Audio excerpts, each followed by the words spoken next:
La mostra de Cinema Front és una mostra de cinema de conflicte i pau i memòria històrica.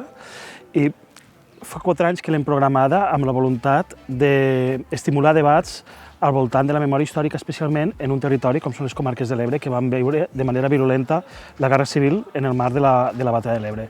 I l'objectiu és utilitzar el cinema per estimular el debat, les reflexions sobre la història, sobre com l'hem digerit i sobre com al segle XXI hem d'entendre la memòria històrica i democràtica.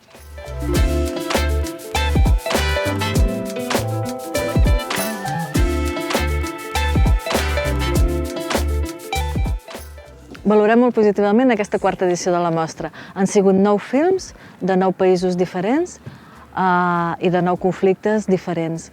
A més, aquesta edició hem inaugurat Front a les aules, en el que hem acostat el cinema de qualitat, el cinema de memòria, a gairebé 900 alumnes de les comarques de l'Ebre.